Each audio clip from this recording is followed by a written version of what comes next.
क्या कहना चाहेंगे जो इनिशिएटिव है, जिनका इनिशिएटिव है उनके बारे में, और ओवरऑल जो इस तरह का मार्केट है सैनिटाइजर का या जो भी मेडिकल से जुड़ा हुआ चीज़, उसको लेकर आप क्या कहना चाहेंगे? देखिए, आज के दौर में जबकि हम कोविड-19 की स्टेट से गुजर रहे हैं, जिसकी हमने कभी कल्पना भी नहीं की थी कि ये दौर जो है हम सबके जीवन में आ जाएगा और हमारा जीवन अचानक से एक अलग ही राह पे चल निकलेगा। और हालांकि बहुत सारे लोगों ने जो है शुरू से ही इस बात का समर्थन किया है कि हम जो है वो कहीं ना कहीं हैंड सैनिटाइजर्स का इस्तेमाल ज़रूर किया करें। शुरू से जब कोविड की स्थिति थी भी नहीं, लेकिन अचानक इस स्थिति ने हम लोगों को अवेयर कर दिया कि अब ये तो आपके जीवन का एक अंग बन गया है। ये हो गया या मास्क हो गया, जब तक आप वैक्सीन नहीं लगवा लेते, या हो सकता है शायद वैक्सीन के बाद भी। तो ऐसी स्थिति में ऐसी चीज़ों का लॉन्च होना, ये एक जेबी हैंड सैनिटाइज़र का लॉन्च होना, ये सभी के लिए एक बेहतर स्थिति में पहुंचाने का एक अच्छा मौका है। ऐसा होना चाहिए, ज़्यादा से ज़्यादा तादाद में ऐसी चीज़ें बननी चाहिए और इसका रेट भी फिक्स होना चाहिए, जिससे एक आम आदमी भी इसे बहुत बेहतर तरीके से इस्तेमाल कर सके, ज़्यादा से ज़्यादा तादाद में इस्तेमाल कर सके, क्योंकि ये चीज़ अब हमारे जीवन का हिस्सा है। हमने कभी नहीं सोचा था कि हम सैनिटाइज़र अपनी जेब में रख के घूमेंगे और अब हम जाते हैं, जहाँ भी जाते हैं, थोड़ी थोड़ी देर के बाद ये अब हम तो है वो रिझाने के लिए दूसरों को वो परफ्यूम और वो रखते थे, अब ये रखना ज़्यादा ज़रूरी हो गया।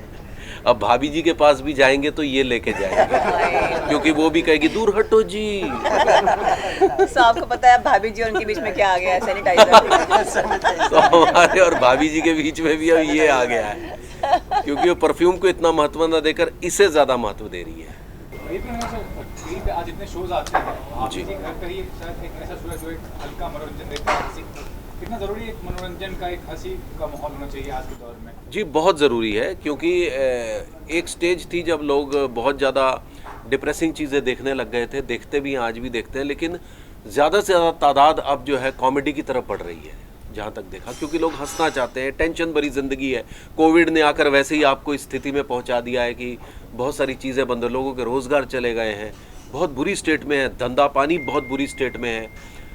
तो ऐसी स्थिति में एक पॉजिटिव एनर्जी का संचार करने के लिए कॉमेडी सीरियल्स होते हैं जो बहुत मदद करते हैं।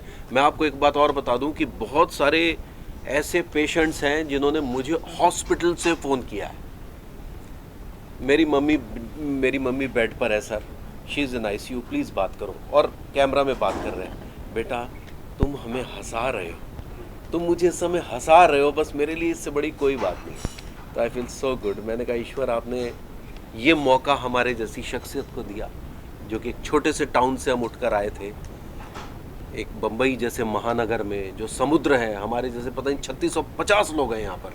वो तो मेरे पापा बोलते हैं ना कि नेम फेम मनी ये विधि हाथ, इसमें विधि का हाथ है, तो शायद विधि को ये मंजूर था। तो बहुत कम लोगों को पता है कि रेखा जी आपके साथ आए हैं, तो बहुत कम लोग होते हैं रियल वाइफ रेखा जी हैं। नहीं पता? रियल भाभी नहीं पता? किसको नहीं पता? Everybody knows that. सबको पता। इंट्रोडक्शन देना चाहेंगे, बताना चाहेंगे आप? Everybody knows that. She's real. नहीं तो ये रेखा गौड़ हैं, मेरी वाइफ हैं, और ये कैंसर रिसर्च इंस्टीट्यूट में साइंटिफिक असिस्टेंट थी।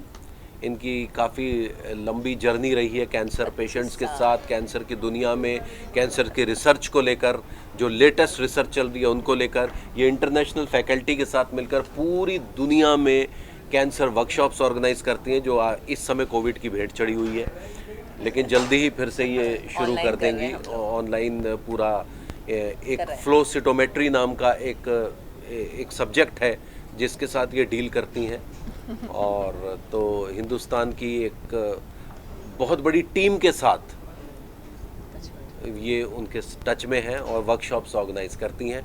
हमारी एक संस्था है ऑल इंडिया आर्टिस्ट एसोसिएशन, जिसकी स्थापना मेरे पापा ने शिमला में 1955 में की थी। भारत जी जानते हैं, बलराज साहनी साहब के साथ मिलकर, प्रेम चोपड़ा साहब के साथ, क्योंकि शिमला के ही थे, हम भी शिमला के हैं, तो उसका सारा कार्यभार अब हम देखते हैं, जिसके तहत हम all India drama competitions, drama festivals, dance festivals पूरे इंडिया में ऑर्गेनाइज करते हैं। उसका कार्यभार भी अब यही देखती हैं। क्योंकि मैंने VRS लिया है, वॉलंटरी रिटायरमेंट ले लिया है, तो अब कुछ ना कुछ तो करना पड़ेगा ना, क्योंकि इनको संभाल नहीं पा रही मैं, अभी भी भाभी के पीछे भाग रहे हैं। तो मैंने कहा चलो ठीक है, अब एसोसिएशन संभाल लूँ और अपना जो भी साइंटिफिक इवेंट चलता है मेरा वर्कशॉप वो संभाल लूँ, क्योंकि अदरवाइज तो अब मेरे पास आ गया है JB सैनिटाइजर, छपी जाओ फिश फिश फिश करते रहूँगी मैं।